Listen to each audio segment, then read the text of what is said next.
세영아, 우리 집 망했다. 어머니의 떨리는 한마디에 김세영의 세상은 그대로 무너졌습니다. 그리고 며칠 뒤 더 큰 충격이 찾아왔습니다. 평생 가족의 자존심이었던 아버지가 다름 아닌 동선의 친정집 운전기사로 일하고 있다는 소식이었죠. 내가 조금만 더 능력이 있었다면 아버지를 이런 자리에 두지 않았을 텐데. 밤마다 자책하며 눈물 흘리던 세영. 하지만 그녀가 마주하게 될 진실은 상상과는 전혀 다른 이야기였습니다. 안녕하세요. 따뜻한 사연을 전해드리는 사연의 시작은입니다. 아직 구독하지 않으셨다면 지금 구독 버튼 꼭 눌러주시고요. 알림 설정까지 해두시면 새로운 이야기를 가장 먼저 만나보실 수 있습니다. 오늘의 사연의 시작은 경북 포항시 남구 효자동에 사는 39살 김세영 씨의 이야기입니다. 포항시 남구 효자동의 이른 아침, 김세영은 부엌에서 밥솥 뚜껑을 열며 하루를 시작했습니다. 29에 결혼해서 벌써 10년이 넘었는데 여전히 아침마다 남편 산길에 도시락을 싸는 일이 익숙하지 않았죠. 아니, 정확히는 익숙해지고 싶지 않았다고 해야 할까요? 매일 반복되는 이 일상이 언젠가는 변할 거라는 막연한 기대 때문이었습니다. 여보, 밥 다 됐어요. 세영이 안방을 향해 소리쳤지만 산길의 대답은 들리지 않았습니다. 요즘 들어 남편은 아침마다 침묵 속에서 출근 준비를 했어요. 회사에서 구조조정 바람이 불고 있다는 소식을 들은 뒤로는 더욱 그랬습니다. 20년 넘게 다닌 회사였는데 언제 짐을 싸야 할지 모른다는 불안감이 집 안전체를 무겁게 만들었죠. 세영은 창문 너머로 보이는 효자동 골목길을 바라봤어요. 이 동네에서 태어나고 자랐지만 요즘엔 왠지 모르게 이곳이 낯설게 느껴졌습니다. 어릴 때 뛰어놀던 그 골목이 결혼해서 돌아온 지금은 마치 다른 세상 같았어요. 집 앞 골목에서는 아침부터 아이들의 제잘거리는 소리가 들렸죠. 학교 가는 아이들을 배웅하는 엄마들의 목소리도 함께요. 엄마, 가방 챙겨줘. 점심값 잊지 마. 오늘 체육 시간 있으니까 운동화 신고 가. 그런 소리들이 세영의 가슴을 조금씩 아프게 했습니다. 결혼한 지 10년이 넘었지만 세영에게는 그런 아침 풍경이 없었거든요. 매일 같은 시간에 일어나서 남편 도시락을 싸고 혼자서 아침을 먹고 하루 종일 텅 빈 집에서 시간을 보내는 게 전부였습니다. 산길이 부엌으로 나왔습니다. 평소보다 더 굳은 표정으로 넥타이를 매고 있었어요. 거울에 비친 자신의 얼굴을 보면서 한숨을 쉬는 모습이 세영의 마음도 함께 무겁게 만들었습니다. 오늘 늦을 수도 있어. 산길의 말이 짧았습니다.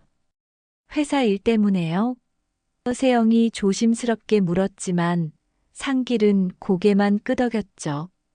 요즘 들어 회사 이야기만 나오면 산길의 표정이 어두워졌어요. 예전에는 직장에서 있었던 일들을 재미있게 얘기해주던 사람이었는데 지금은 입을 꾹 다물고 있을 때가 많았습니다. 도시락을 건네받으며 산길이 말했습니다. 오늘 부모님 집에 잠깐 들를게. 오빠가 뭔가 상의할 게 있다고 하네. 세영의 마음이 무거워졌어요.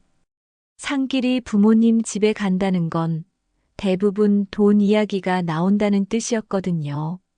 시아버지가 운영하는 고깃집과 작은 도축장은 효자동에서 나름 잘 알려진 곳이었습니다. 이른 아침부터 늦은 밤까지 손님들로 북적이는 곳이었죠. 시댁 식구들은 늘 여유로워 보였어요. 특히 큰형님은 부모님 사업을 이어받아서 더욱 든든해 보였죠. 새 차도 자주 바꾸고 아이들 교육비도 아낌없이 쓰는 모습을 볼 때마다 세영은 괜히 위축되곤 했습니다. 상길이 현관문을 나서자 집안이 갑자기 조용해졌습니다. 세영은 설거지를 하면서 창밖을 다시 바라봤어요. 이웃집에서는 지선이 아이들을 학교에 보내고 있었습니다. 남편의 동생 부인인 지선은 언제 봐도 깔끔하고 당당해 보였어요. 두 아이를 키우면서도 항상 화사한 옷차림을 하고 있었고 아이들도 말을 잘 들었습니다. 애들아, 엄마 믿고 열심히 공부해. 오늘도 건강하게 다녀와. 지선의 밝은 목소리가 골목에 울려 퍼졌습니다. 세영은 무의식 중에 자신의 배를 만졌어요. 평평하고 조용한 그곳에서는 아무 일도 일어나지 않았습니다. 병원에서는 별다른 이상이 없다고 했지만 시간이 갈수록 주변의 시선이 부담스러워졌어요. 결혼 초기에는 괜찮았습니다. 아직 젊으니까 곧 생길 거라고 모두들 말했죠. 하지만 몇 년이 지나고 또 몇 년이 지나면서 분위기가 달라졌어요. 특히 명절 때면 더욱 그랬습니다. 친척들이 모이면 늘 누군가는 물었죠. 세영이는 언제 소식 있을 거야? 요즘 병원은 참 좋아졌던데 한번 정밀 검사라도 받아봐. 그럴 때마다 세영은 어색하게 웃으며 대답했습니다. 곧 생길 거예요. 하지만 그 곧이 언제인지는 아무도 몰랐어요. 세영 자신도 마찬가지였습니다. 지선과 마주칠 때마다 세영은 복잡한 감정에 휩싸였어요. 부러움과 질투, 그리고 말로 설명할 수 없는 서운함이 뒤섞인 감정이었습니다. 지선은 늘 친절했어요. 언니, 안녕하세요. 하며 밝게 인사하고 가끔 아이들이 만든 음식도 나눠줬죠. 하지만 그런 친절함이 오히려 세영을 더 위축시켰습니다. 세영은 거실 소파에 앉아서 리모컨을 집어들었습니다. 아침 드라마에서는 시어머니와 며느리가 다투고 있었어요. 아이 교육 문제로 갈등을 빚는 평범한 이야기였지만 세영에게는 부러워 보였습니다. 적어도 그 드라마 속 며느리에게는 아이가 있었거든요. 다툴 만한 문제라도 있다는 게 부러웠어요. 전화벨이 울렸습니다. 엄마였어요. 세영아, 뭐해? 엄마의 목소리는 언제나 따뜻했습니다. 그냥 집에 있어요, 엄마. 오늘 고깃집 일 좀 도와줄래? 손이 부족해서. 아버지가 어제 허리를 삐끗하셨거든. 세영은 잠시 망설였어요. 부모님이 운영하는 고깃집에 가면 온갖 사람들을 만나게 됩니다. 그 중에는 세영의 근황을 궁금해하는 사람들도 많았죠. 결혼한 지 얼마나 됐지? 아직 아이 소식은 없고, 그런 질문들이 끝없이 이어질 게 뻔했어요. 하지만 집에서 혼자 있는 것보다는 나을 것 같았습니다. 알겠어요, 엄마. 곧 갈게요. 세영은 옷을 갈아입으며 거울을 봤습니다. 39살의 자신이 거울에 비쳤어요. 아직 젊어 보였지만 뭔가 아쉬운 표정이었습니다. 마치 무언가를 잃어버린 사람 같았죠. 아니면 아직 찾지 못한 무언가를 계속 기다리고 있는 사람 같기도 했어요. 화장을 하면서 세영은 생각했습니다. 언제부터였을까? 이렇게 매일매일이 불안하고 답답해진 게. 결혼 초기에는 분명히 희망이 있었어요. 남편과 함께 꾸려갈 미래에 대한 기대도 있었고, 곧 생길 아이에 대한 설렘도 있었죠. 하지만 시간이 지나면서 그 모든 것들이 하나씩 흐려져 갔습니다. 집을 나서면서 세영은 지선의 집을 지나쳤습니다. 마당에는 아이들 장난감이 여기저기 널려 있었어요. 자전거, 축구공, 색깔 있는 분필들까지. 세영은 걸음을 멈추고 잠시 그 풍경을 바라봤습니다. 그 평범한 장난감들이 왜 이렇게 부러워 보일까요? 저 사람은 뭘 그렇게 잘났다고 날 내려다보는 걸까? 세영의 마음속에서 작은 목소리가 속삭였습니다. 질투였을까요? 아니면 그냥 부러움이었을까요? 세영 자신도 정확히 알 수 없었어요. 다만 지선을 볼 때마다 자신이 초라해 보인다는 생각이 들었습니다. 같은 나이, 비슷한 처지인 것 같은데 왜 이렇게 차이가 날까 싶었어요. 효자동 골목길을 걸으며 세영은 생각했습니다. 이런 일상이 언제까지 계속될까? 남편의 직장 문제, 아이 없는 결혼 생활, 그리고 주변 사람들의 은근한 시선들.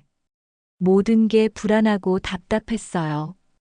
하지만 오늘도 세영은 부모님 가게로 향했습니다. 그게 지금 할 수 있는 전부였거든요. 골목 끝에 보이는 부모님 고깃집의 간판이 눈에 들어왔습니다. 효자동 맛집이라고 쓰여진 낡은 간판이었지만 세영에게는 여전히 든든한 피난처 같았어요. 부모님 고깃집에 도착한 세영은 평소보다 한산한 가게 분위기를 느꼈습니다. 점심시간이 가까워 오는데도 손님이 별로 없었어요. 어머니는 주방에서 고기를 손질하고 계셨는데 표정이 어두워 보였습니다. 엄마, 왜 이렇게 조용해요? 세영이 앞치마를 두르며 물었습니다. 요즘 장사가 영 안 되네.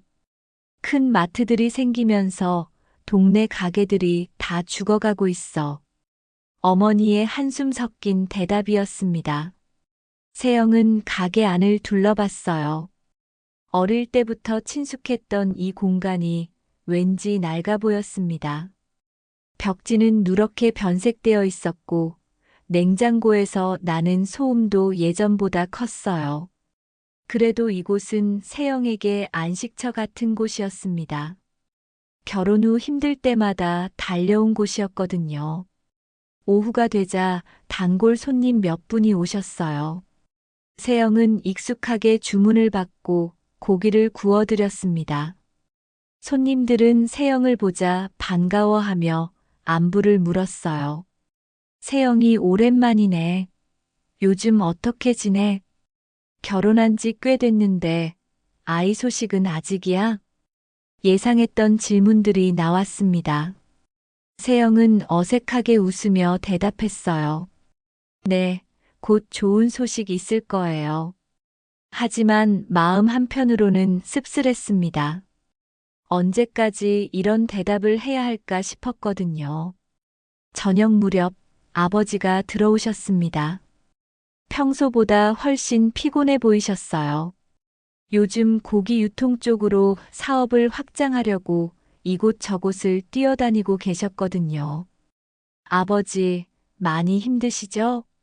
세영이 물수건을 건네드리며 말했습니다. 괜찮다. 사업이라는 게 원래 이런 거지.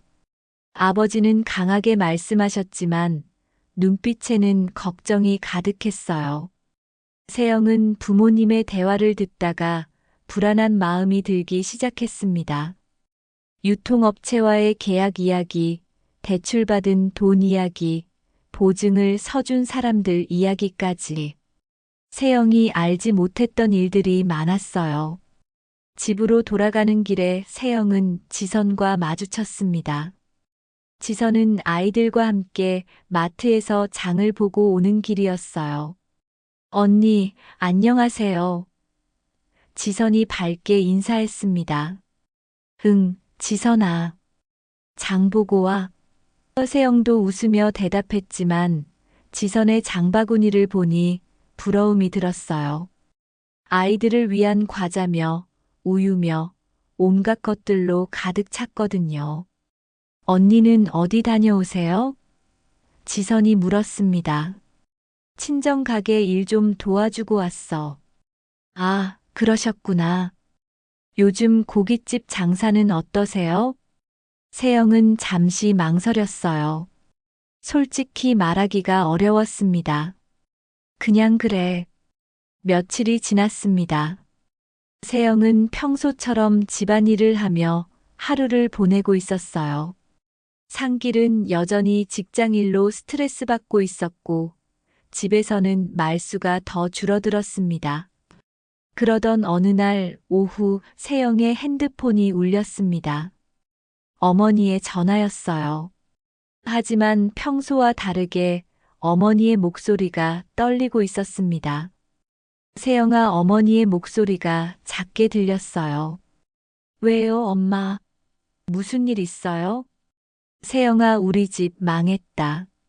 순간 세영의 머릿속이 하얘졌습니다. 숨이 막히는 것 같았어요. 무슨 말인지 이해가 되지 않았습니다. 뭐라고요? 엄마, 무슨 소리예요? 아버지가 무리하게 확장했던 고기 유통 사업이 부도가 났어. 보증 선 것들도 다 날아가고 어머니의 목소리가 점점 작아졌습니다. 세영은 전화기를 꽉 움켜쥐었어요. 손이 떨리기 시작했습니다. 그럼 가게는요? 집은요? 다 압류당했어. 집이며 가게까지 모두 어머니의 흐느끼는 소리가 들렸습니다. 세영아, 우리 당장 살 곳도 없어. 세영은 그 자리에 주저앉았습니다. 다리에 힘이 풀려서 일어설 수가 없었어요. 어머니의 울음소리가 계속 들렸지만 무슨 말을 해야 할지 몰랐습니다. 엄마, 걱정 마요. 내가 도울게요. 세영은 펑펑 울면서 말했습니다. 내가 뭐든지 할게요. 엄마, 아버지, 걱정하지 마세요. 하지만 전화를 끊고 나서 세영은 현실을 마주해야 했습니다. 통장을 확인해 봤어요. 몇십만 원밖에 없었습니다. 카드 명세서를 펼쳐보니 빚만 가득했어요. 생활비며 용돈이며 이것저것 쓰다 보니 어느새 이렇게 되어 있었습니다. 도와주고 싶었지만 도와줄 수 없는 현실 앞에서 세영은 무너져 내렸습니다. 바닥에 앉아서 한참을 울었어요. 어린 시절부터 의지했던 부모님이 이렇게 될 줄은 꿈에도 생각하지 못했거든요. 상길이 퇴근해서 집에 들어왔습니다. 세영이 울고 있는 모습을 보고 깜짝 놀랐어요. 무슨 일이야? 왜 이래? 세영은 상길에게 상황을 설명했습니다. 상길도 충격받은 표정이었어요. 하지만 곧 현실적인 이야기를 꺼냈습니다. 우리도 지금 여유가 없어. 내 회사 상황도 불안한데. 세영은 알고 있었어요. 상길의 말이 틀린 게 아니라는 걸. 하지만 부모님을 그냥 둘 수는 없었습니다. 며칠 후 더 충격적인 소식을 들었습니다. 동네 아주머니가 전해준 이야기였어요. 세영아, 너희 아버지 소식 들었니? 무슨 소식이요? 내 아버지 동선의 친정에서 운전기사로 취직했다더라. 세영의 머릿속이 다시 하얘졌습니다. 지선의 친정에서 아버지가 운전기사로 일하신다고요? 그것도 모르고 있었다는 게 더 충격적이었어요. 정말요? 언제부터요? 며칠 전부터라던데. 나이가 있으신 분이 운전기사 일을 하시니 안타깝더라고. 세영은 집으로 돌아와서 한동안 멍하니 앉아 있었습니다. 아버지가 지선의 친정에서 일하신다는 것, 그것도 자신이 모르는 사이에. 왜 말씀을 안 하셨을까요? 창피하셔서였을까요? 아니면 걱정 끼치기 싫으셔서였을까요? 그날 밤 세영은 잠을 이룰 수 없었습니다. 부모님 생각, 상길의 직장 걱정, 그리고 앞으로 어떻게 살아가야 할지에 대한 두려움까지 모든 것이 한꺼번에 몰려와서 숨쉬기조차 힘들었어요. 창밖을 보니 지선의 집에 불이 켜져 있었습니다. 아마 아이들과 함께 저녁 시간을 보내고 있을 거예요. 평범하고 행복한 저녁 시간을. 그 모습이 지금 세영에게는 너무 부러웠습니다. 그리고 동시에 서글펐어요. 이제 아버지까지 지선의 친정과 연결되어 있다는 현실이. 세영은 밤새 뒤척이다가 다음 날 아침 일찍 집을 나섰습니다. 아버지가 지선의 친정에서 운전기사로 일하신다는 말이 계속 머릿속을 맴돌았어요. 믿을 수 없었습니다. 아니, 믿고 싶지 않았다고 해야 할까요? 버스를 타고 지선이 말했던 친정 주소를 찾아갔어요. 세영은 그동안 지선의 친정이 어떤 곳인지 자세히 알지 못했습니다. 단지 아파트에서 평범하게 산다고만 들었거든요. 지선도 늘 검소하고 소박한 모습으로 살았으니까 친정도 그런 곳일 거라고 생각했어요. 운전기사라니 말도 안 돼. 부잣집도 아닌데 기사라니. 세영은 중얼거리며 버스 창밖을 바라봤습니다. 하지만 주소를 따라 도착한 곳을 보고 세영은 깜짝 놀랐어요. 포항 시내에서도 손꼽히는 대형 빌라 단지였습니다. 높은 담장으로 둘러싸인 고급 주택가였어요. 세영이 평생 살아온 효자동과는 차원이 다른 곳이었습니다. 여기가 맞나? 세영은 다시 한번 종이에 적힌 주소를 확인했어요. 틀림없었습니다. 대문 앞에 서니 더욱 놀라웠습니다. 고급 승용차가 줄지어 있었어요. 검은색 세단들이 반짝반짝 빛나고 있었습니다. 세영이 평생 타본 적 없는 그런 차들이었어요. 현관으로 다가가니 이미 기사들의 구두와 제복이 가지런히 놓여 있었습니다. 새까만 구두들이 줄지어 놓인 모습이 마치 한 회사의 사무실 같았어요. 세영은 충격과 함께 불안한 직감이 스쳤습니다. 설마 아버지가 이곳에? 세영은 한참 동안 대문 앞에 서 있었어요. 안으로 들어가야 할지, 그냥 돌아가야 할지 망설여졌습니다. 하지만 아버지를 확인하지 않고는 집에 갈 수 없었어요. 용기를 내어 초인종을 눌렀습니다.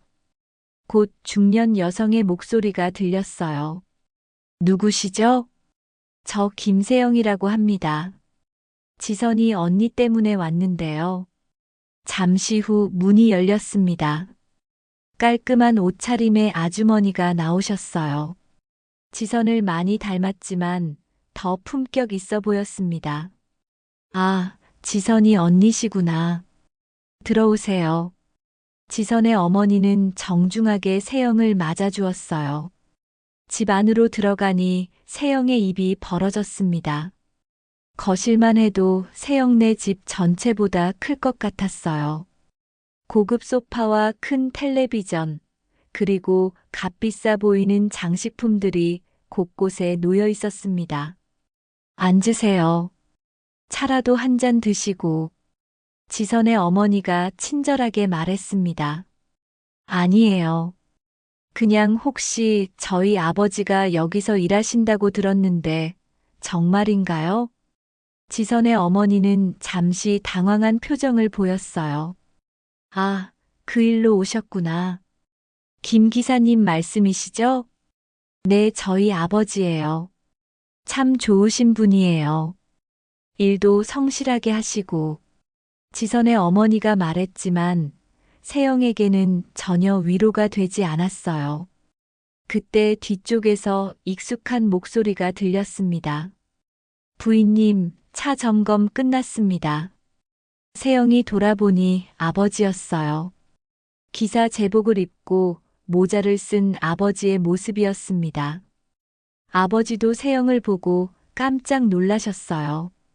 세영아, 너 여기 왜?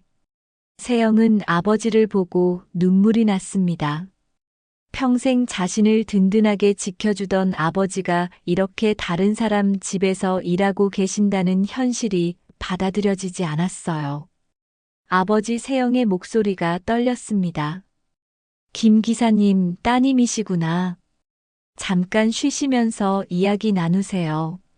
지선의 어머니가 배려해 주었어요. 아버지는 세영을 밖으로 데리고 나갔습니다. 집 뒤편에 있는 작은 정원에서 둘만의 대화를 시작했어요. 아버지, 왜 말씀 안 하셨어요? 세영이 물었습니다. 걱정 끼칠까 봐서. 그리고 별거 아니야. 그냥 운전만 해주는 거니까. 별거 아니긴요. 아버지가 왜 이런 일을 하셔야 해요? 아버지는 한숨을 쉬셨어요. 세영아, 현실을 받아들여야 해. 나이 든 사람이 할 수 있는 일이 많지 않거든. 그래도 하필 여기서 지선이네 친정에서요. 지선이가 소개해줬어. 착한 애야, 지선이는.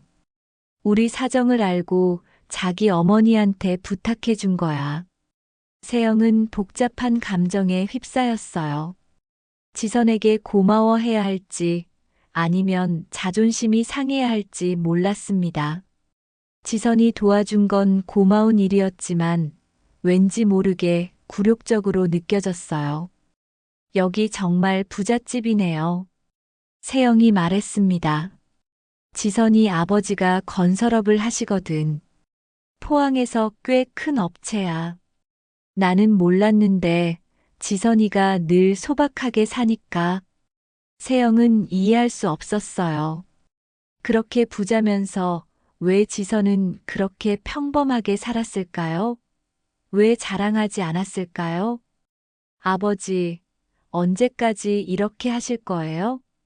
당분간은 해야지. 우리 집 문제 해결될 때까지는. 세영은 답답했어요. 아버지를 도와드리고 싶었지만 방법이 없었습니다. 오히려 지선네가 도움을 주고 있다니 자존심이 상했어요. 집으로 돌아오는 길에 세영은 지선과 마주쳤습니다. 아이들과 함께 놀이터에서 놀고 있던 지선이 세영을 보고 다가왔어요. 언니, 안녕하세요. 지선이 평소처럼 밝게 인사했습니다. 하지만 세영은 예전 같지 않았어요. 응, 지선아. 혹시 무슨 일 있으세요? 표정이 안 좋아 보이는데. 세영은 잠시 망설이다가 말했어요. 지선아, 우리 아버지 내 친정에서 일하고 계시다면서. 지선의 표정이 순간 어색해졌어요. 아, 그걸 아셨구나. 언니, 제가 말씀드리려고 했는데. 왜 말 안 했어? 나만 모르고 있었네. 언니 상처받을까 봐서요. 그리고 아버님이 말하지 말라고 하셔서. 세영은 화가 났어요. 자신만 바보처럼 모르고 있었다는 사실이 억울했습니다. 고마워. 도와줘서. 언니, 그런 식으로 말씀하시면. 아니야, 정말 고마워. 우리 가족을 도와줘서. 세영의 말에는 씁쓸함이 묻어 있었어요. 지선은 당황한 표정이었어요. 언니, 오해하시는 것 같은데. 오해? 뭘 오해해? 내가 우리를 도와준 건 사실이잖아. 그날 밤 세영은 상길에게 모든 걸 털어놨습니다. 지선네 친정의 규모, 아버지의 상황, 그리고 자신의 복잡한 감정까지. 그래도 다행이야. 아버지가 일자리라도 있으시니까. 상길이 말했지만 세영은 전혀 다행스럽지 않았어요. 나만 바보 같아. 지선이가 그렇게 부자인 줄도 모르고 아버지 일하시는 것도 모르고. 세영아, 너무 그렇게 생각하지 마. 지선이도 나름 배려해 준 거 아니야? 하지만 세영의 마음은 편하지 않았습니다. 지선에 대한 감정이 더욱 복잡해졌어요. 고마우면서도 부러웠고, 부러우면서도 서운했습니다. 무엇보다 자신이 초라해 보인다는 생각에 괴로웠어요. 그날부터 세영은 지선을 대하는 태도가 달라졌습니다. 예전처럼 자연스럽게 인사하기가 어려워졌어요. 만날 때마다 아버지 생각이 났고 지선네 집의 화려함이 떠올랐습니다. 며칠 뒤 세영은 다시 지선네 집으로 향했습니다. 아버지와 직접 이야기해야겠다는 생각이 들었거든요. 이런 상황을 언제까지 방치할 수는 없었어요. 마음을 정리하고 아버지를 설득해서 다른 일자리를 찾아보자는 계획이었습니다. 지선네 집 앞에 도착해서 세영은 잠시 망설였어요. 지난번처럼 또 충격적인 일을 보게 될까봐 두려웠습니다. 하지만 용기를 내어 초인종을 눌렀어요. 곧 집안에서 소리가 들렸습니다. 하지만 예상과 달리 아주 편안하고 즐거운 목소리였어요. 지선아, 오늘도 내 아버지랑 장기 두고 왔다. 정말 고수시네, 장기를. 그 목소리의 주인공은 다름 아닌 세영의 아버지였습니다. 아버지의 목소리에는 오랜만에 들어보는 활기가 넘쳤어요. 최근 몇 달간 집에서는 한 번도 들어볼 수 없었던 그런 밝은 톤이었습니다. 세영은 얼어붙은 채 현관문을 열고 들어갔어요. 거실에서는 정말 믿을 수 없는 광경이 펼쳐져 있었습니다. 아버지가 기사 제복을 입은 채로 소파에 편안하게 앉아서 웃고 계셨어요. 지선과 지선의 어머니, 그리고 처음 보는 중년 남성이 함께 있었습니다. 아마 지선의 아버지인 것 같았어요. 아버지, 진짜 여기서 기사 일을 하시는 거예요? 세영의 목소리가 떨렸습니다. 아버지는 세영을 보고 깜짝 놀라셨어요. 얼굴이 순간 굳어지면서 미안한 듯 고개를 숙였습니다. 방금 전까지의 밝은 표정이 사라져버렸어요. 세영아, 너 여기 왜? 하지만 그때 지선이 나서서 말했습니다. 세영이 예상하지 못했던 차갑고 단호한 목소리였어요. 형님, 저희 아버지가 아주버님을 고용하신 거예요. 월급도 제대로 드리고 있고요. 뭐가 문제세요? 세영은 지선의 말투에 충격을 받았어요. 평소 온화하고 예의 바르던 지선이 이렇게 직설적으로 말하다니 마치 다른 사람 같았습니다. 문제가 뭐냐고요? 세영의 목소리도 높아졌어요. 우리 아버지가 왜 여기서 이런 일을 해야 하는데요? 이런 일이라니요? 운전기사가 천한 일인가요? 지선의 어머니가 끼어들었습니다. 저희는 김 기사님을 정말 소중히 모시고 있어요. 세영은 답답했어요. 말이 통하지 않는 것 같았습니다.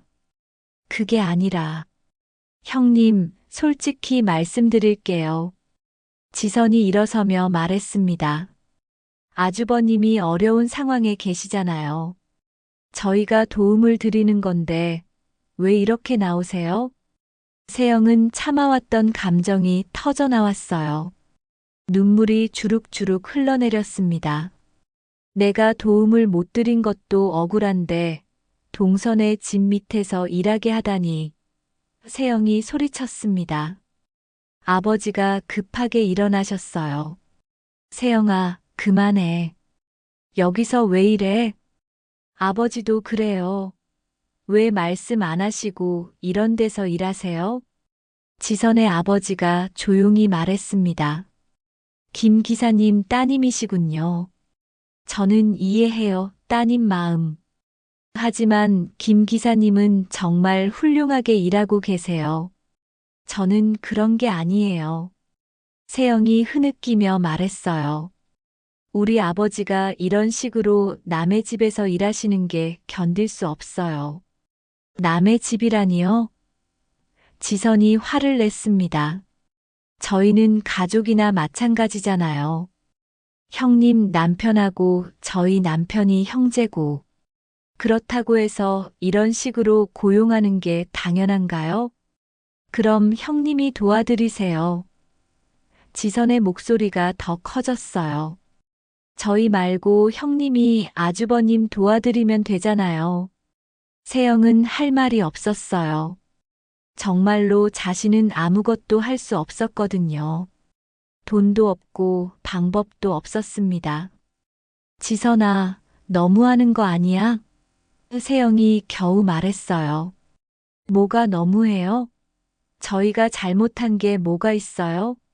아주버님이 힘드실 때 도와드린 건데. 아버지가 두 사람 사이에 끼어드셨습니다. 그만해, 둘 다. 세영아, 집에 가자. 아니에요, 아버지. 저 혼자 갈게요. 세영은 눈물을 닦으며 일어났어요. 세영아, 아버지는 여기서 계속 일하세요. 제가 뭘 할 수 있겠어요. 세영의 목소리에는 체념이 묻어 있었습니다. 지선이 마지막으로 말했어요. 언니, 저희는 정말 좋은 뜻으로. 알아. 세영이 고개를 저었어요. 고마워, 지선아. 우리 가족 도와줘서. 하지만 세영의 말에는 진심이 담겨 있지 않았어요. 오히려 쓰라린 자조가 느껴졌습니다. 세영은 그렇게 지선네 집을 나왔습니다. 돌아오는 길에 아버지는 한마디도 하지 않으셨어요. 둘 다 마음이 무거웠습니다. 집 앞에 도착해서야 아버지가 입을 여셨어요. 세영아, 아버지가 미안하다. 아니에요, 아버지. 제가 철없이 굴었어요. 하지만 둘 다 알고 있었어요. 이 문제가 쉽게 해결될 일이 아니라는 것을. 그리고 앞으로 더 큰 시련이 기다리고 있다는 것을 말입니다. 지선네 집에서의 충돌 이후 세영의 집안은 완전히 뒤바뀌었습니다. 그날 저녁 상길이 퇴근해서 돌아왔을 때 세영은 아직도 눈이 부어 있었어요. 하루 종일 울었거든요. 무슨 일이야? 얼굴이 왜 이래? 상길이 걱정스럽게 물었습니다. 세영은 그날 있었던 일을 모두 털어놨어요. 지선네 집에서 본 아버지의 모습, 지선과의 다툼, 그리고 자신이 아무것도 할 수 없다는 무력감까지. 상길은 듣고 나서 한참 동안 말이 없었어요. 그러더니 단호하게 말했습니다. 당신 아버지 자존심 생각해서라도 그만두시라 해라. 무슨 소리예요? 아버지가 어디 가서 일하시겠어요? 그래도 이런 식으로는 안 되지. 동선의 집에서 기사 일을 하신다는 게 말이 돼? 세영도 마음으로는 상길의 말이 맞다고 생각했어요. 하지만 현실적인 대안이 없었습니다. 그럼 아버지 생계는 어떻게 해요? 그건 우리가 감당해야지. 무슨 돈으로요? 당신도 회사에서 언제 잘릴지 모르는 상황인데. 상길의 표정이 굳어졌어요. 그래도 이런 식으로 사는 것보다는 낫지 않겠어? 부부 사이의 대화는 점점 격해졌습니다. 평소에는 조용했던 상길도 이번 일에는 강하게 반대했어요. 세영도 자신의 처지가 억울해서 목소리를 높였죠. 그럼 당신이 도와드려요. 나보고만 뭐라 하지 말고. 나도 지금 상황이 어려운 걸 모르나? 그날 밤 부부는 서로 등을 돌리고 잠들었습니다. 결혼 후 처음 있는 일이었어요. 다음 날 더 충격적인 소식이 들려왔어요. 오빠 세준에게서 온 문자였습니다. 당분간 연락 안 할게. 우리 집 일로 너무 스트레스 받아. 세영은 믿을 수 없었어요. 부모님이 어려울 때 오빠가 이렇게 나올 줄은 몰랐습니다. 전화를 걸어봤지만 받지 않았어요. 계속 전화했더니 결국 연결됐지만 오빠의 목소리는 차갑기만 했습니다. 세준아, 왜 이래? 지금 부모님이 얼마나 힘드신데. 세영아, 나도 내 가족 먹여 살리기 바빠. 아버지가 무리하게 사업 확장하신 건 내가 말렸어. 그런데도 안 들으시더라고. 그래도 형제잖아. 형제라고 해서 내가 다 책임져야 하나? 너도 결혼해서 살림하면서 부모님 도와드리기 어려운 거 아니야? 세영은 할 말이 없었어요. 오빠 말이 틀렸다고 할 수 없었거든요. 그럼 아버지는 어떻게 해요? 아버지가 알아서 하시겠지. 지선인에서 일하시는 것도 나쁘지 않은 것 같은데. 오빠도 그렇게 생각해요? 현실적으로 생각해봐. 나이 드신 분이 할 수 있는 일이 많지 않아. 그나마 지선이네가 도와주니까 다행이지. 세영은 전화를 끊고 나서 더욱 절망스러웠어요. 가족들마저 등을 돌리고 있다는 생각이 들었습니다. 며칠 후 아버지를 찾아뵈었어요. 어머니와 함께 임시로 머물고 있는 작은 원룸에서였습니다. 전에 살던 집과는 비교할 수 없을 정도로 좁고 초라한 곳이었어요. 아버지, 정말 괜찮으세요? 세영이 걱정스럽게 물었습니다. 괜찮다. 세영아, 나 아직 쓸모 있는 사람이다. 아버지가 억지로 웃으며 말씀하셨어요. 하지만 세영 눈에는 그 모든 것이 치욕스럽게만 보였습니다. 평생 자신을 든든하게 지켜주던 아버지가 이렇게 작아진 모습이 견딜 수 없었어요. 아버지, 다른 일 찾아보시면 안 돼요? 내 나이에 어디서 일자리를 구하겠니? 지선이네가 정말 잘해주고 있어. 월급도 꼬박꼬박 주시고. 그래도, 세영아, 너 때문에 더 마음이 아프다. 내가 이렇게 속상해하니까. 세영은 또 눈물이 났어요. 아버지를 위해서라도 이해하려고 노력했지만 마음이 받아들여지지 않았습니다. 상황은 더욱 악화되었어요.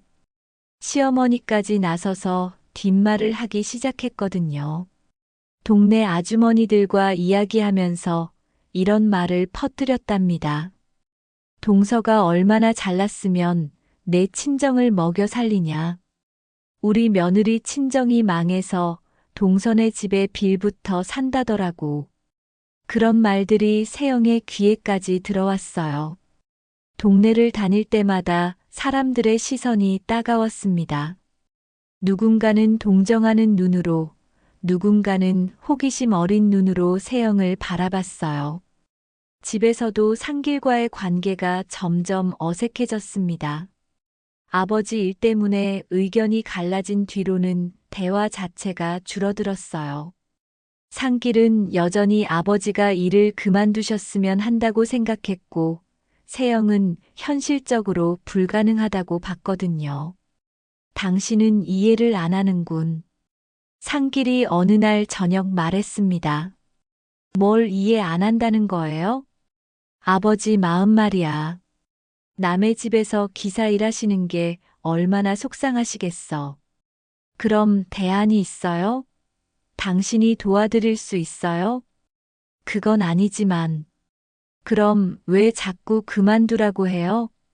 이런 식으로 말다툼이 반복되었어요. 서로 이해하지 못하는 상황이 계속되면서 부부 사이에 금이 가기 시작했습니다. 어느 날 밤 세영은 혼자 앉아서 모든 걸 돌아봤어요. 가족의 중심이 완전히 무너져 버린 것 같았습니다.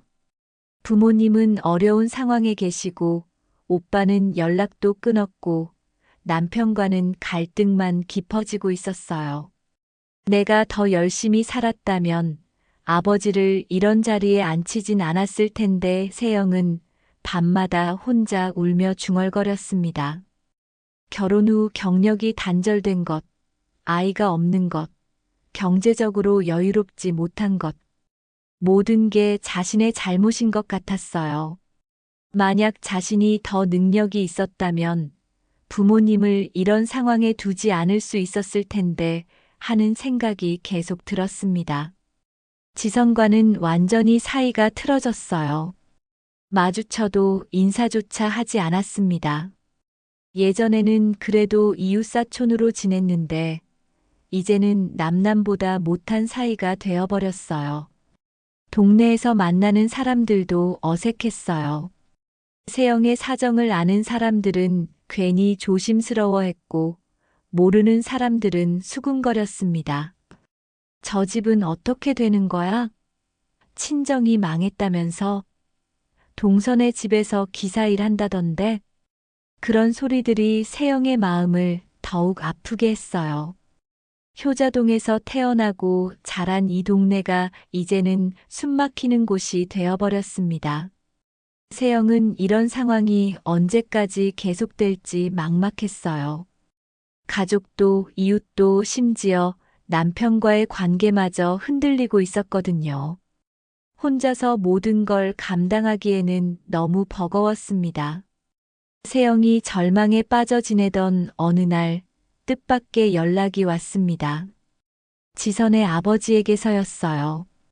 정중한 목소리로 한번 만나자고 하셨습니다. 따님, 혹시 시간 되시면 저하고 잠깐 이야기 좀 나눌 수 있을까요? 세영은 무슨 일인지 궁금했지만 거절할 수 없었어요. 아버지가 일하고 계신 곳의 주인이셨으니까요. 혹시 아버지가 실수를 하시거나 문제를 일으키신 건 아닌지 걱정이 앞섰습니다. 약속 장소는 포항 시내의 조용한 찻집이었습니다. 지선의 아버지는 평소보다 진지한 표정으로 세영을 기다리고 있었어요. 단정한 정장 차림에 온화한 미소를 지으며 세영을 맞아주셨습니다. 앉으세요, 따님. 지선의 아버지가 친근하게 말했습니다. 제가 오늘 따님을 따로 부른 이유가 있어요.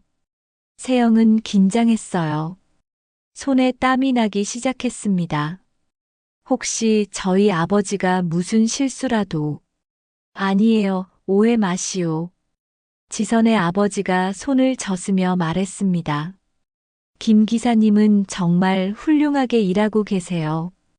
오늘 이야기하고 싶은 건 전혀 다른 거예요.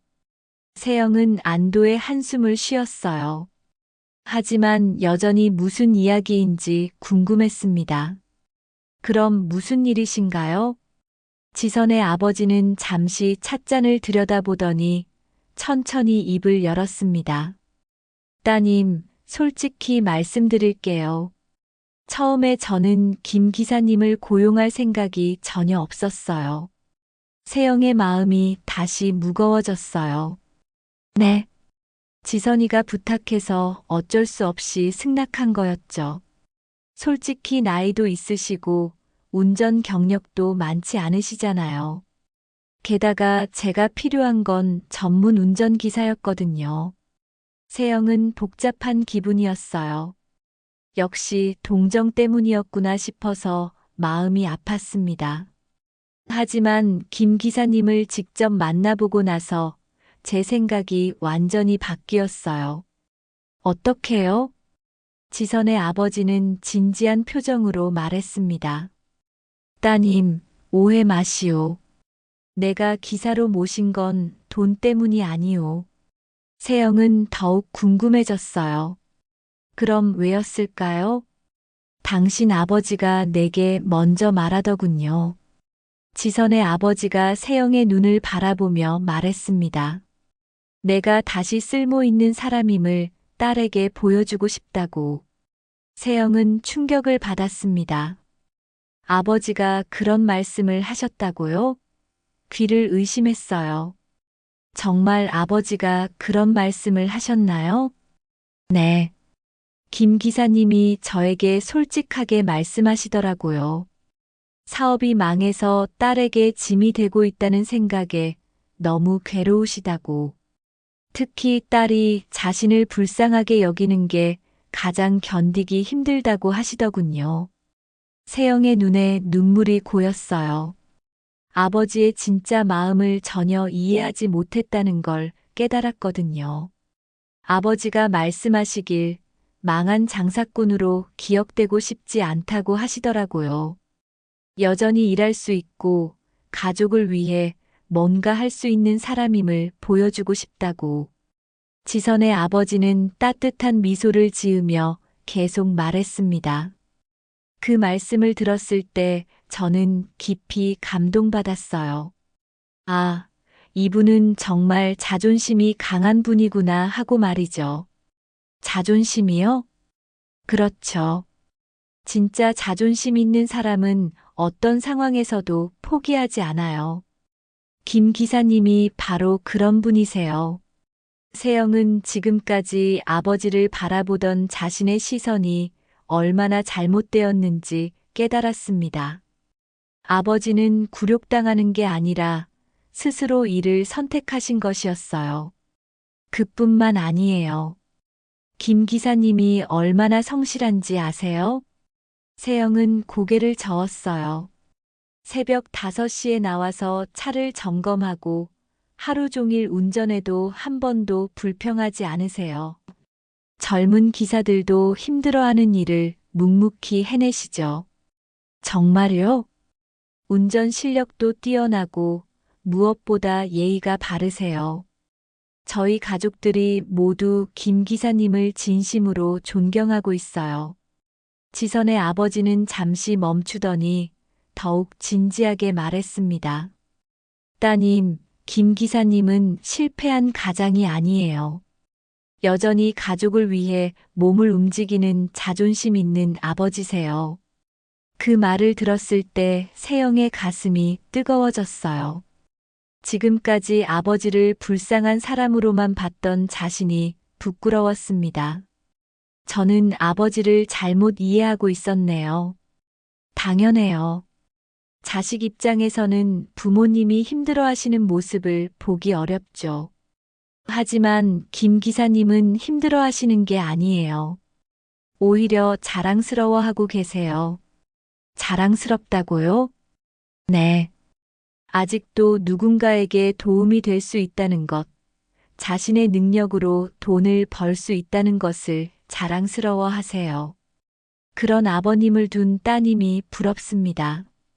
세영은 처음으로 아버지를 강한 사람으로 바라보기 시작했습니다. 상황에 굴복하지 않고 당당하게 맞서는 분이라고 생각하니 마음이 다르게 느껴졌어요. 제가 아버지한테 상처를 드렸을 것 같아요. 아마 그러실 거예요. 김 기사님이 가장 원하시는 건 따님의 이해와 격려거든요. 지선이한테도 미안한 일을 했고요. 지선이도 이해할 거예요.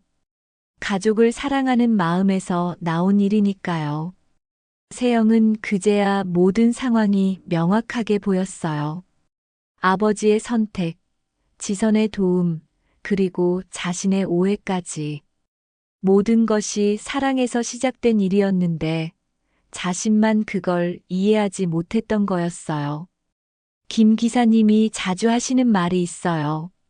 지선의 아버지가 미소 지으며 말했습니다. 무슨 말씀이세요? 내 딸이 나를 자랑스러워 해줬으면 좋겠다고 하세요. 매일 그런 마음으로 일하고 계세요. 세영의 눈에서 눈물이 흘러내렸어요. 감동과 미안함, 그리고 아버지에 대한 존경심이 한꺼번에 밀려왔습니다. 그날 집에 돌아온 세영은 상길에게 모든 이야기를 했어요. 상길도 깊이 감동받았습니다. 아버님이 그런 마음이셨구나. 내가 너무 성급하게 판단했어. 우리 모두 아버지 마음을 몰랐던 것 같아. 세영은 그날 밤 잠들기 전까지 아버지 생각을 했어요. 실패한 사업가가 아니라 여전히 도전하는 용기 있는 아버지. 나이가 들어도 포기하지 않는 강한 아버지였습니다. 이제 세영은 아버지를 다른 시선으로 바라보기 시작했어요. 동정이나 연민이 아니라 진정한 존경과 자부심으로. 지선의 아버지와의 대화를 마치고 집에 돌아온 세영은 며칠 동안 깊은 생각에 잠겼습니다. 아버지에 대한 자신의 시각이 완전히 바뀌었지만 여전히 해결해야 할 문제가 남아 있었어요. 바로 지선과의 관계였습니다. 그동안의 갈등과 오해, 그리고 서로에게 상처를 준 말들이 마음에 걸렸어요. 지선도 나름의 이유가 있었을 텐데, 세영은 그걸 이해하려 하지 않고 감정적으로만 반응했던 것 같았습니다. 용기를 내어 세영은 지선에게 문자를 보냈어요. 지선아, 시간 되면 한번 만나서 이야기하자. 한참 후에 지선의 답장이 왔습니다. 네, 언니. 저도 할 말이 있어요. 다음 날 오후 세영은 다시 지선의 집을 찾았습니다. 이번엔 화가 나서가 아니라 진심으로 이야기하고 싶어서였어요. 대문 앞에 서니 마음이 두근거렸습니다. 어떻게 시작해야 할지 막막했어요. 초인종을 누르자 지선이 직접 나왔습니다. 평소보다 조심스러운 표정이었어요. 언니, 들어오세요. 고마워. 거실에 앉아서 한동안 서로 말이 없었어요. 어색한 침묵이 흘렀습니다. 지선이 차를 내와 주었지만 둘 다 손을 대지 않았어요. 마침내 세영이 먼저 입을 열었습니다. 지선아, 미안해. 그동안 내가 너무했어.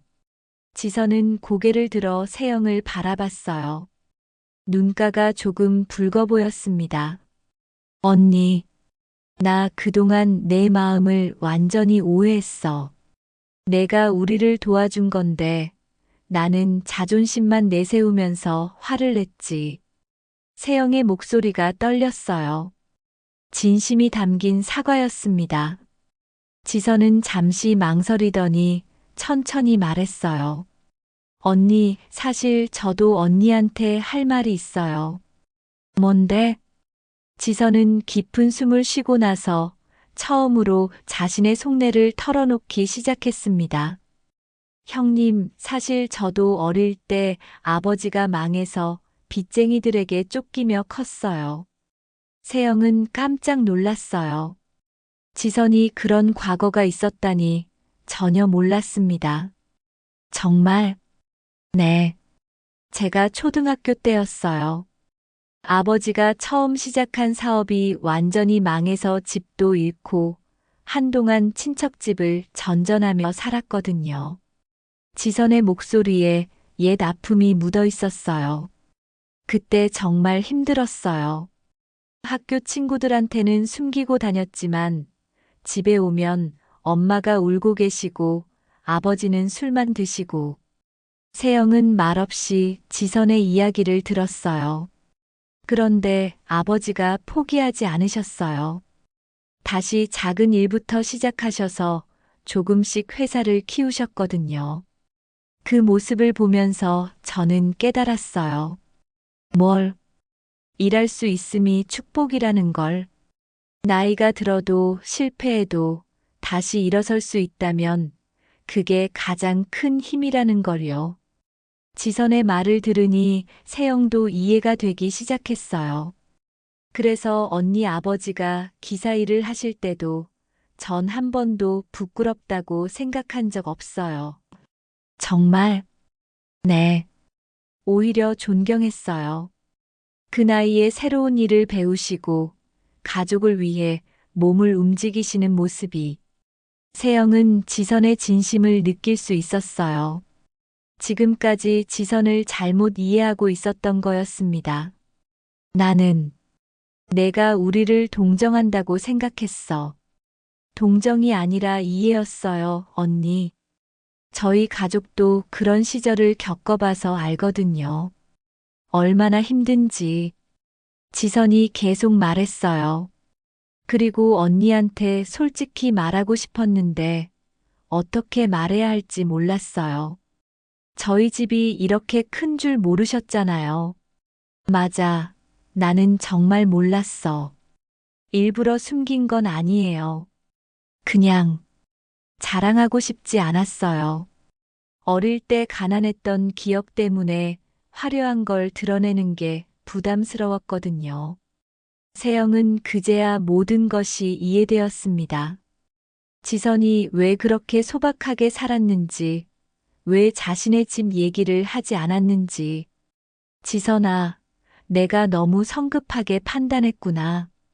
아니에요, 언니. 저도 언니 마음을 더 헤아렸어야 했는데. 갑자기 저희 아버지가 언니 아버지를 고용한다고 하니까 당황스러우셨을 거예요.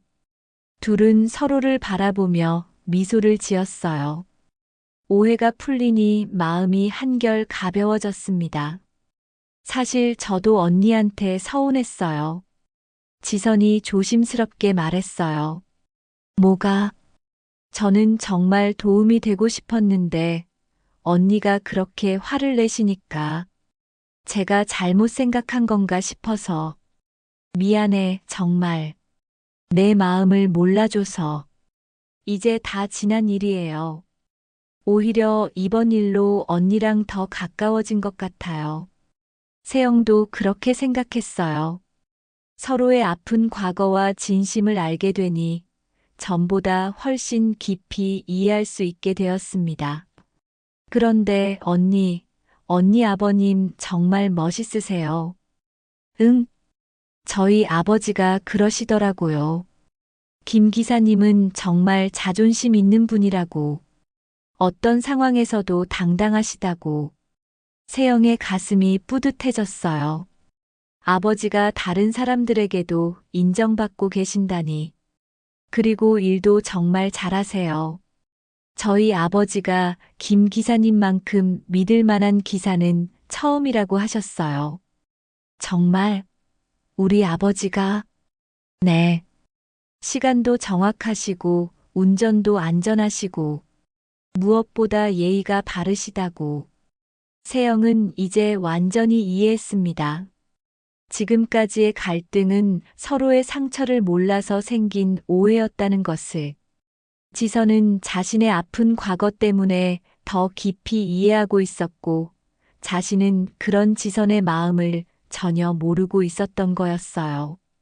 지선아, 앞으로는 서로 솔직하게 지내자. 네, 언니. 저도 그러고 싶어요. 두 사람은 드디어 진짜 화해를 했습니다. 단순히 갈등을 덮는 게 아니라 서로를 진심으로 이해하게 된 화해였어요. 아, 그리고 언니. 지선이 밝은 표정으로 말했어요. 뭐? 저희 아버지가 언니 아버님 월급 올려드린다고 하셨어요. 일을 너무 잘하신다고. 세영은 웃음이 났어요. 기쁘고 고마운 마음이었습니다.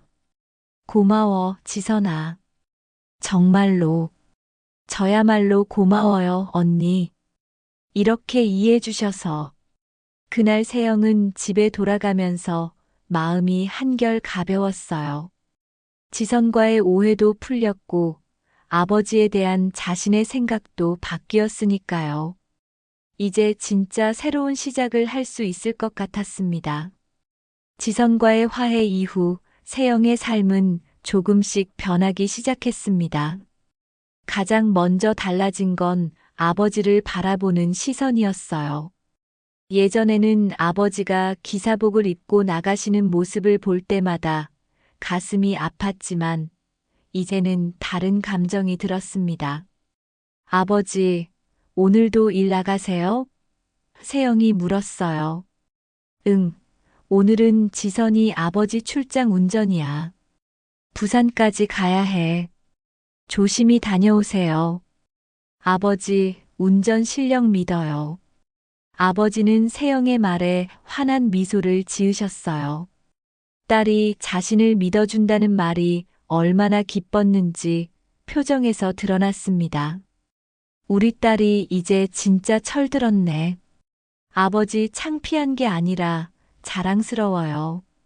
세영의 진심 어린 말에 아버지의 눈가가 촉촉해졌어요. 그동안 기다려왔던 말이었거든요. 세영도 변했습니다.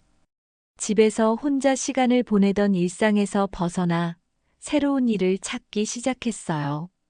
상길과 진지하게 상의한 결과 작은 분식집을 운영해 보기로 했습니다. 정말 할 수 있을까?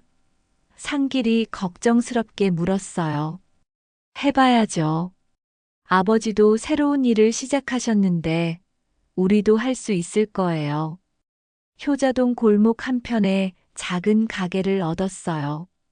김밥과 떡볶이, 순대 같은 간단한 분식을 파는 곳이었습니다.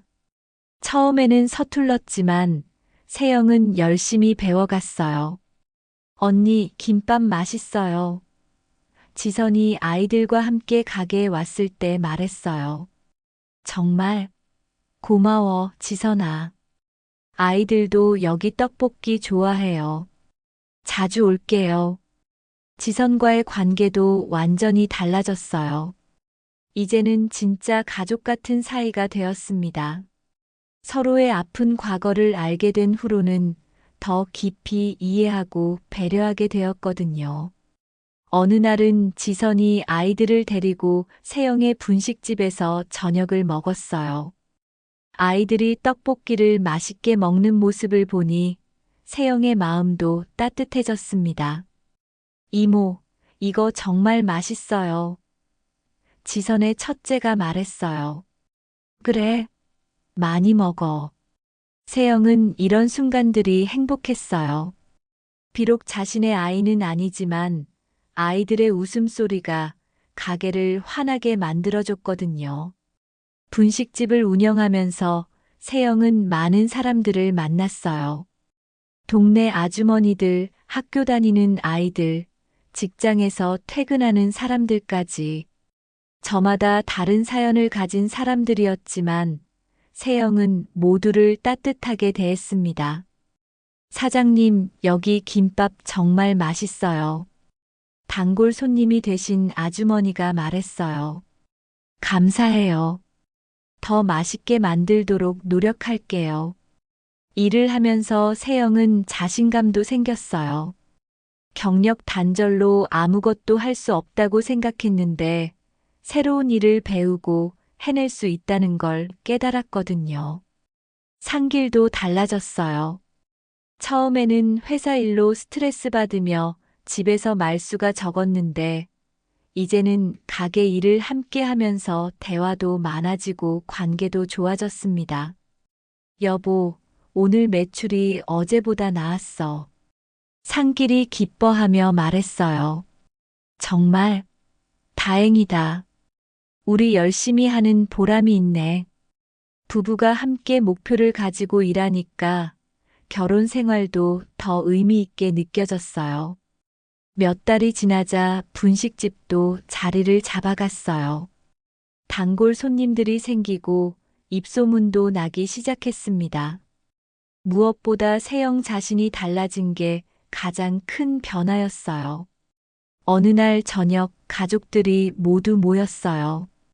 아버지와 어머니, 세영과 상길, 그리고 지선네 가족까지. 세영의 생일을 맞아서 지선이 상을 차려준 것이었습니다. 언니 생일 축하해요. 지선이 케이크를 들고 나오며 말했어요. 지선아, 고마워. 이런 것까지 준비해줘서. 가족이잖아요. 당연한 거죠. 생일상을 차려주던 지선이 서툴게 고마워요. 언니라며 미소 지었던 얼굴이 세영에게는 정말 소중했어요. 진심이 담긴 미소였거든요. 아버지가 말씀하셨어요. 세영아, 내가 이렇게 씩씩하게 사는 모습 보니까 아버지가 더 힘이 난다. 아버지야말로 저한테 힘을 주세요. 어떤 상황에서도 포기하지 않으시는 모습을 보면서 많이 배워요. 어머니도 흐뭇해 하셨어요. 우리 딸이 정말 많이 성숙해졌구나. 예전에는 걱정만 했는데. 엄마, 이제 걱정 안 하셔도 돼요. 저 잘 살 수 있어요. 그날 밤 세영은 많은 생각을 했어요. 몇 달 전에 자신과 지금의 자신을 비교해 보니 완전히 다른 사람이 된 것 같았습니다. 예전에는 남편의 직장 문제, 아이 없는 결혼 생활, 부모님의 어려운 상황 때문에 매일 불안하고 우울했어요. 모든 걸 다른 사람들과 비교하면서 자신을 초라하게 여겼죠. 하지만 이제는 달랐습니다. 아버지의 일을 창피하게 여기지 않았고 지선과의 관계도 건강해졌어요. 무엇보다 자신만의 일을 찾아서 열심히 하고 있다는 게 뿌듯했습니다. 세영은 깨달았습니다. 사람을 무너뜨리는 건 가난이 아니라 오해와 자존심이었다는 것을.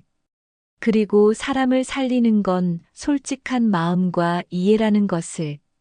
아버지를 이해하지 못했을 때는 모든 게 불행해 보였지만 아버지의 진짜 마음을 알고 나니까 존경스러웠어요.